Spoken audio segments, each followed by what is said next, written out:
Mummy जी, वो मैं बाजार जा रही थी राशन का सामान लाने के लिए। और भी थोड़ा छोटा मोटा सामान लेके आना है, तो मैं बाजार होकर आती हूँ। और मम्मी जी सब्जी काट के रख दी है, तो आप सब्जी बना देना और ध्यान रखना। अरे बहू, मुझसे नहीं होता ही है किचन का काम। हाँ? अरे बहू, मेरा मतलब था कि अब ये मेरी उम्र थोड़ी ना है किचन का काम करने की। खाना बनाते समय खाने की धुएं से मुझे एलर्जी होती है। अब मैं बूढ़ी हो गई हूँ ना, और आजकल तो मेरा किचन में घुसते ही मन खराब हो जाता है। ठीक है तो मम्मी जी, आप एक काम करो, मैं अभी दुकान वाले को फोन कर देती हूँ, आप जाके राशन का सामान ले आओ। अरे बहू, मैं बाजार नहीं जाती। बाजार में जाते ही मेरा सर दर्द करने लग जाता है। पोपा, ये गाड़ियों की आवाज, वो गाड़ियों का धुआं, उससे मेरा सर दर्द करने लगता है। और फिर बाहर ठंड भी कितनी है, बाजार में जाते ही मेरे अंदर चिड़चिड़ापन आ जाता है। ठीक है मम्मी जी, आप रहने दीजिए, मैं कर दूंगी सारे काम। मैं अभी जाके आती हूँ बाजार। अरे बहू सुन तो सही। क्या हुआ मम्मी जी? आज ना तेरी ननद आने वाली है, फोन आया था आज सुबह मेरे पास उसका। अच्छा, दीदी आने वाली है, ठीक है, अच्छी बात है। आई बड़ी मुझसे घर का काम करवाने वाली। जब मैं ही काम करूंगी तो मुझ में और इसमें फर्क ही क्या रह जाएगा। मैं तो सास हूँ, और इसे क्या मैं पूजने के लिए लेके आई थी? घर का काम करने के लिए ही तो लेके आई हूँ। काम तो इसे ही करना पड़ेगा। मम्मी, अरे वाह बेटा, आ गई तू। आजा आजा बेटा, आ बैठ। अरे बेटा, मैं तो कब से तेरा इंतजार कर रही थी, अभी अभी अंदर आई हूँ तेरा इंतजार करके। अरे मम्मी, मैंने तो बड़ी मुश्किल से 3 दिन की छुट्टी निकाली है, मुझे तो मेरी सास आने ही नहीं दे रही थी। अरे दीदी, आ गए आप? हाँ भाभी, कैसे हो आप? मैं तो ठीक हूँ दीदी, आप बताओ। और आप ये बताओ कि आप खाने में क्या पसंद करोगी, मैं वो ही बना देती हूँ। क्या बनाएगी ये? कुछ ऐसे ही बना देगी मेरी बेटी के लिए। अरे भाभी, आपका जो मन करे वो ही बना दो आप। अब तो मैं 2-3 दिन के लिए आपके हाथ का ही खाना बना खाऊंगी। अब तो 2-3 दिन तक मेरा भी किचन से पीछा छूटेगा। अरे दीदी, मतलब कुछ भी खा लोगे आप? ठीक है दीदी, आराम करो आप। हाँ हाँ भाभी, कम से कम यहाँ पे आई हूँ तो आराम तो करके जाऊंगी ही। हाँ हाँ दीदी, बिल्कुल। बहू, तू तो रहने ही दे, पता नहीं क्या बनाएगी खाने में और कैसा बनाएगी। आज तो मैं बनाऊंगी अपनी बेटी की पसंद का खाना। हाँ? एक तो मैं तुम्हारे लिए मूंग का हलवा बना देती हूँ, और मटर पनीर की सब्जी के साथ गरम गरम पूड़ियाँ तल देती हूँ। अरे मम्मी जी, आपकी कहाँ इतनी तबीयत ठीक है जो कि आप किचन में जाके खड़े भी हो जाओगे? आपकी तो तबीयत खराब है ना, आप तो रहने ही दो मम्मी जी, मैं बना दूंगी सब कुछ। ऐसे कैसे भाभी? मम्मी तो मुझे एकदम ठीक ही दिख रही है। हाँ बहू, मुझे क्या हुआ है? आज ही बूढ़ी कर दे तू तो मुझे, मैं तो एकदम ठीक हूँ। हाँ तो मम्मी क्या हो गया, दोनों मिलके बना लो, मैं भी तुम दोनों के हाथ का बना खा लूंगी। बेटा तू बता क्या क्या खाएगी? इतना तो मैं बना दूंगी तेरे लिए, लेकिन और बता दे क्या खाना है, वो भी बना दूंगी। अरे मम्मी जी, आप तो रहने ही दो, मैं बना दूंगी। आपका तो किचन में जाते ही मन खराब हो जाता है, आपसे तो किचन में खड़ा भी नहीं हुआ जाता। अरे मैंने कहा ना बहू, मैं बना दूंगी। अरे मम्मी, आप 2 मिनट रुको, मेरी सास का फोन है। हेलो, हाँ मम्मी जी, नमस्ते। हाँ मम्मी जी, पहुंच गई मैं। अच्छा, ठीक है ठीक है ठीक है मम्मी जी। हाँ हाँ हाँ ठीक है। ए बेटा, क्या बोली तुम्हारी सास?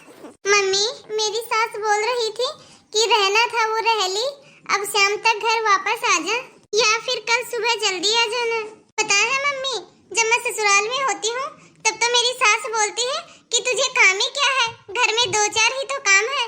और जब मैं यहाँ आ जाती हूँ तब मुझे फोन करके बोल रही है कि बेटा आजा यहाँ पे, मुझसे काम नहीं हो रहा, मुझसे घर की जिम्मेदारियाँ नहीं संभाली जा रही। 1-2 काम ही किए हैं मैंने, उसी में मेरे पैर दर्द करने लग गए। अब मुझे जाना ही पड़ेगा मम्मी कल, अब क्या ही कर सकती हूँ मम्मी मैं। अच्छा बेटा, तेरी सास ना वो तो यमराज बनके ही बैठी है तेरे ऊपर। और वैसे भी आजकल अच्छे लोग मिलते ही कहाँ हैं, आजकल तो बुरे लोग ही मिलते हैं। ओहो दीदी, आपका तो रुकना ही नहीं हुआ। थोड़े दिन तो रुकते दीदी, आप ढेर सारी बातें करते हम, लेकिन ये बात तो ठीक है दीदी बहुओं के बगैर तो ससुराल में कोई काम ही नहीं होता। अब बेटा तू देख ससुराल कितने अच्छे से संभालती है और काम भी तो कितना अच्छे से करती है। जो काम करता है उसी की तो पूछ होती है बेटा। अब देख तेरी सास तुझे फोन करके ससुराल वापस बुला रही है। अब देख जो कोई काम नहीं करता उसे कौन बुलाता है। देखो ना दीदी, जब भव्य ससुराल में काम करती है तब भी उनकी गिनती नहीं होती और जब वह भव्य मायके चली जाती है तब उनकी गिनती होने लग जाती है।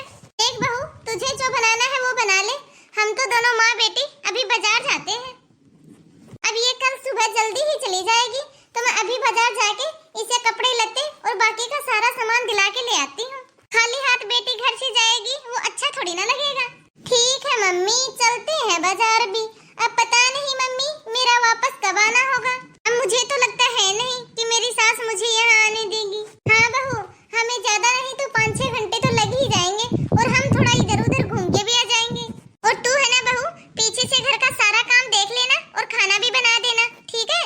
अरे मम्मी जी, आप तो बाजार जाना रहने ही दो, फालतू में ही आपके सर में दर्द हो जाएगा और बाहर तो ठंड भी कितनी है, आपको ठंड लग जाएगी। अरे दीदी आपको नहीं पता, बाजार में जाते ही मम्मी के सर में दर्द हो जाता है। गाड़ियों के पौ पा चूचा इन सब की आवाज से मम्मी का सर चढ़ जाता है और फिर मम्मी चिड़चिड़ी हो जाती है। तो मम्मी जी ज्यादा देर तक खड़ी भी नहीं रह सकती। तो मम्मी जी आप तो रहने ही दीजिए, मैं दिला लाती हूँ दीदी को कपड़े लत्ते। आप मुझे बता दीजिए क्या क्या सामान लेके आना है। भाभी आप ऐसी बातें क्यों कर रही हो? और मम्मी आपने भी मुझे फोन पे कभी भी नहीं बताया कि आपकी इतनी तबीयत खराब रहती है। बहू मैं तुझे कब से देख रही हूँ, तू मेरी बेटी के सामने क्या जताना चाहती है? क्या बुलडोजर लेके चढ़ेगी मेरे ऊपर? मुझे सब समझ में आ रहा है। तू क्या बताना चाहती है? तू यही बताना चाहती है ना कि मैं कितनी बुरी हूँ और मैं तुम्हारे ऊपर कितना अत्याचार करती हूँ। अरे मम्मी आप दोनों आपस में ऐसे कैसे बातें कर रही हो? अरे बहू मुझे ये बता कि तू मेरी सास है या फिर मैं तेरी सास हूँ? यहाँ पे तो बहू ही सास को ताने देने में लगी है। देखा बेटा कैसे ये बात को पकड़ के बैठी है। अरे मम्मी जी लग रहा है कि आपको गलतफहमी हुई है। मैं कहाँ आपको ताने दे रही हूँ, आपने तो मुझे जैसा जैसा कहा है वही मैं आपको बता रही हूँ।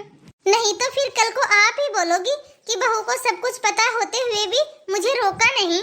अब इनकी तबीयत खराब रहती है दीदी, ना ही तो इनसे ज्यादा देर तक खड़ा रहा जाता है और ना ही इनसे ज्यादा देर तक चला जाता है। और जब ये बाहर शोर शराबे में जाते हैं तब तो बहुत ही ज्यादा चिड़चिड़े हो जाते हैं। हाँ तो फिर क्या हो गया, कब से एक ही बात को पकड़ के बैठी है कि किचन में खड़ा नहीं हुआ जाता, बाहर नहीं जा सकती, बाजार में ये प्रॉब्लम हो जाती है, बाजार में वो प्रॉब्लम हो जाती है। मेरी बेटी आई है बहू, थोड़ी तो शर्म कर लेती। मम्मी जी आप बुरा मत मानना, आप दीदी की सास को तो यमराज बता रही हो, उनको कोस रहे हो कि वो कितनी बुरी है। आप अपने ऊपर भी तो लेके सोचो ये बात। आप क्या परफेक्ट सास हो? आप कौन सा मेरा किसी भी काम में मदद करवाती हो? ना ही तो किचन का और ना ही और कोई काम बाहर का। कुछ भी काम नहीं करवाते आप मम्मी जी मेरे साथ। चाहे मैं 2 दिन के लिए बीमार भी हो जाऊँ ना तो दीदी मम्मी जी को तो बस यही लगता है कि मैं नाटक कर रही हूँ कि मुझे काम नहीं करना, इसलिए मैं बहाने मार रही हूँ। और दीदी मम्मी जी तो मुझे मायके तक नहीं जाने देती और यदि मैं चली भी जाती हूँ तो फोन पे फोन करने लग जाती है और मुझे तुरंत ही वापस बुला लेती है। बिल्कुल आपकी सास के जैसी ही है मम्मी जी भी। मम्मी मैं ये क्या सुन रही हूँ, मैंने तो सोचा था कि मेरी मम्मी सब सासों से बिल्कुल अलग है। मम्मी आप लोग बहू के घर आ जाने के बाद घर के काम काज इन सब से संन्यास क्यों ले लेती हो? आप लोग ये क्यों सोचती हो कि बस अब तो घर में बहू आ गई, ये सारे काम बहू कर लेगी? मम्मी बहू भी तो एक इंसान है। अब तू और शुरू हो जा, तू भी सुना ले मुझे। मेरी भाभी ने कम कसर छोड़ी थी क्या सुनाने में, जो तू भी शुरू हो गई? दीदी आप सब सही कह रहे हो। मम्मी एक बात बताओ आप मुझे, भाभी के घर में आने से पहले आप घर का काम नहीं करती थी क्या?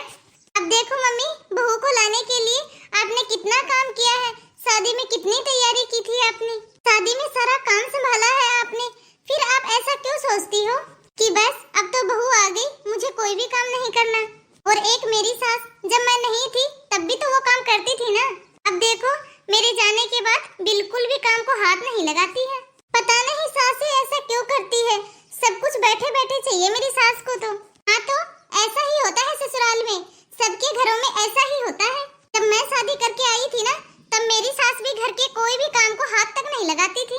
बस अब यही देखना बाकी रह गया था कि बहुओं के सामने भी हम लोग काम करें। पहले सास के सामने काम करते थे और अब इन बहुओं के सामने भी काम करो। तो क्या इन बहुओं की आरती उतारे? अब बहू को क्या मैं पूजने के लिए लेके आई हूँ यहाँ?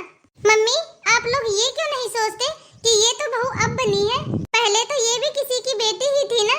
मैं भी तो पहले यहाँ कोई भी काम नहीं करती थी और जब अब मैं ससुराल गई तो मेरे ऊपर सारे काम का भार डाल दिया। आखिरकार हम भी तो इंसान हैं मम्मी। अब आप ही सोचो, एक इंसान इतना सारा काम कैसे कर सकता है? बस मम्मी, घर घर की सबकी यही कहानी है। जो देखती आई है वो ही उन्हें करना है। आपने अपनी सास के सामने काम किया और आगे अब आपसे अपनी बहू से ही काम करवाना है आपको। तो मम्मी, अब ये सोच आपको बदलनी पड़ेगी। यदि आप भाभी के साथ मिलके काम करवाओगे तो यदि आप भाभी के साथ मिलके काम करवाओगे तो भाभी भी आगे जाके अपनी बहू के साथ मिलके काम करवाएगी। हाँ मम्मी जी, क्या हम दोनों माँ बेटे की तरह नहीं रह सकते?